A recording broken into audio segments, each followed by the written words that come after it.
Selamat datang lagi di Q&A. Kak Ernest, aku mau nanya deh, sutradara iya, produser iya, komika iya. Apalagi sih pekerjaan yang dilakukan di balik layar selama ini?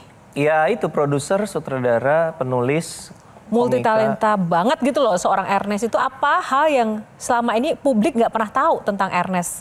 Pekerjaan lain selain yang memang kita tahu. Gue yang orang nggak tahu apa ya? Hah? Ada nggak? Bandung. Apa? Oh, zaman dulu dong itu. Penyiar radio dulu waktu kuliah. Waktu kuliah penyiar radio. Kerja kantoran sebelum stand up. Tapi cita-cita aslinya apa? Cita-cita aslinya nggak pernah jelas cita-citanya sih ya dari dulu. Pengen apa gitu dari kecil seorang Ernest gitu nggak pernah? Nggak inget pernah punya cita-cita sih, ngalir aja udah. Lu kuliah HI kan? Kayaknya minoritas zaman dulu nggak pernah punya cita-cita terlalu tinggi deh. Yang penting survive aja dulu. Oh hidup, cita-cita adalah hidup. Yang menarik sempat, saya kira selesai nih Ernest. Karena sempat menarik diri pindah ke Bali. Iya, pindah ke Bali, betul. Dalam rangka? Dalam rangka penasaran Kang Maman. Kalau tinggal jauh dari Jakarta tuh kayak apa sih tenangnya, pengen ngerasain tenangnya. Karena periode abis stand up Kompas TV dan segala kesebut lagi brand orang, sorry ya. Gak apa-apa. Karena dari periode abis stand up komedi itu 2 tahun itu kan apa ya, hektik gitu. In a good way ya, karirnya jalan dan sangat sibuk sekali. Kayak tiba-tiba sama istri lagi ngobrol iseng gitu. Karena kita suka tempat liburan kita paling sering ke Bali gitu. Apa kita tinggal aja sekalian sana, yang ngontrak rumah cobain. Dan kita coba tinggal di sana. 3 tahun kita tinggal di sana. Oke. Gitu. Jadi tenang sih, enak. Tadi kan bicara soal penasaran. Yang kedua karena Ernest tadi juga sempat menyebut brand toko sebelah. Jadi kayaknya harus ada sanksi deh. Sanksi moral. Bridging-nya bagus lagi. Gila. Bridging. Betul. Iya dong. Ya. Udah nge-MC debat capres juga nggak sih ini? Enggak ya? Karena itu sanksinya untuk menjawab pertanyaan penasaran aku, kita kangen banget sebenarnya pengen lihat seorang Ernest sekarang masih bisa stand up nggak sih? Aduh. Masih lucu nggak sih? Atau ternyata udah garing atau gimana? Atau seperti apa gitu? Mau dong, tepuk tangan dong buat Ernest. Silakan Kak Ernest. Maka kalau daftar pertanyaan dari kemarin udah dikirim teman-teman. Kalau suruh stand up baru dikasih tahu tadi. Selamat malam. Ini masih pada umur-umur belasan ya? 20 ya. Kepala dia udah kepala 2 juga. Umur saya tahun ini 43 tahun. Kalau udah 43 tahun gini tuh kita cari kebahagiaan tuh dari hal-hal kecil aja. Kebahagiaan-kebahagiaan kecil gitu.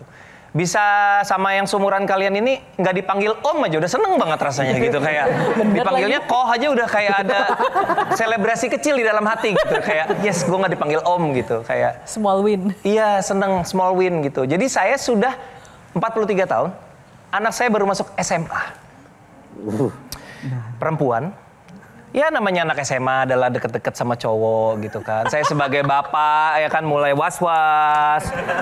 Suatu hari dia deket sama cowok. Saya bilang sama dia, nak, kayaknya orang yang lagi deket sama kamu nih menurut papa agak red flag deh. Kan kita harus nyesuaiin sama bahasa mereka kan. Tahu nggak jawaban dia apa? Jawabannya gini, papa, semua cowok juga red flag. Tinggal pilih aja mau red flag yang kayak gimana.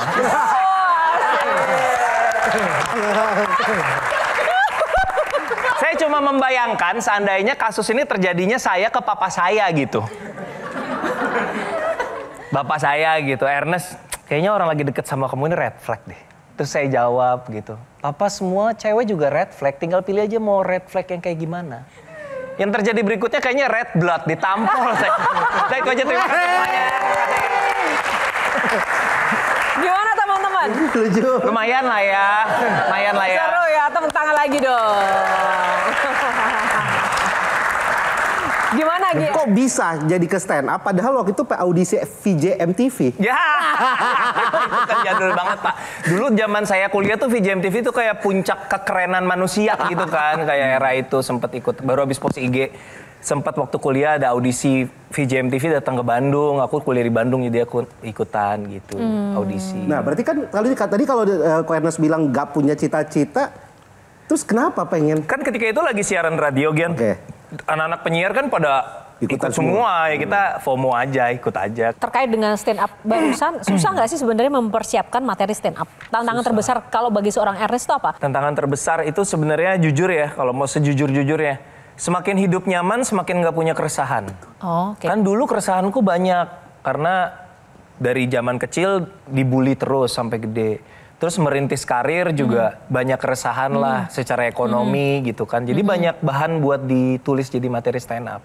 Kalau sekarang kan udah lebih nyaman, udah lebih stabil, udah lebih jarang punya keresahan. Jadi lebih susah nyari materi sebenarnya. Saya masih penasaran. Silakan, Kang. Kami pernah 2016 atau berapa ke Nusa Tenggara Timur, ke Kupang.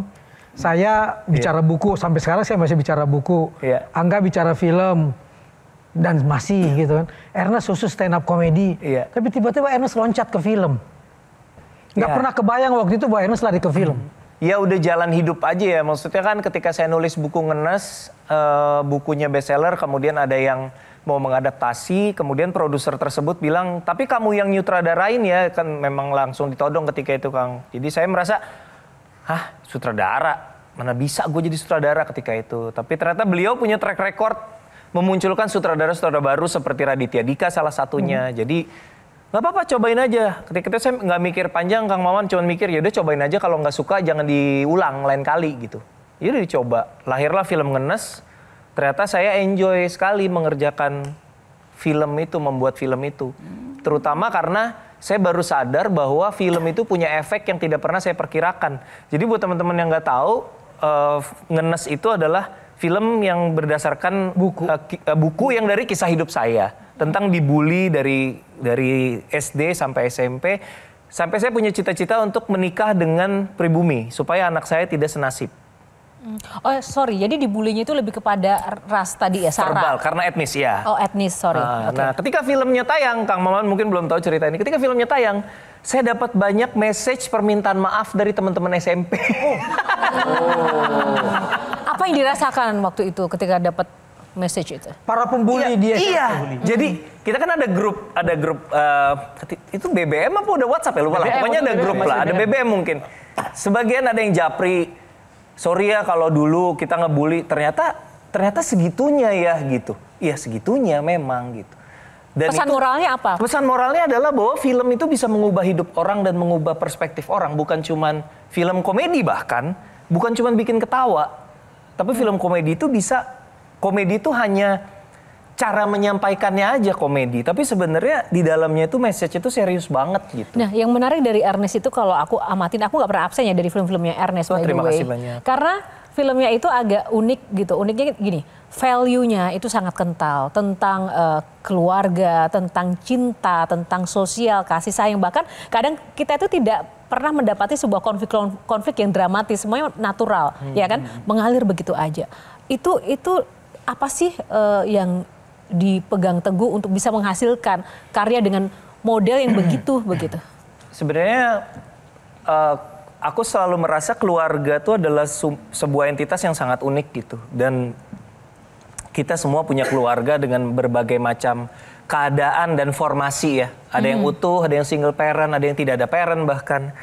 Dan aku merasa itu sebagai sumber cerita yang nggak pernah habis gitu. Jadi kalau misalnya kita bisa cerita sesuatu yang dekat, kenapa harus cari yang jauh-jauh sih? Nah biasanya sumbernya itu dari pengalaman sekitar, buku, medsos, novel atau apa? Pengalaman atau pengamatan? Pengamatan. Oh ya, kalau cek toko sebelah kan buatku deket sekali karena aku dari kecil mamahku memang punya toko sembako. Walaupun aku nggak disuruh nerusin, tapi aku tumbuh besar di sebuah toko sembako. Jadi tahu keadaannya seperti apa. Mudanya kenapa? Kok miring ini? Lobet. Wow. Old money. Saya kalau lobet beli baru.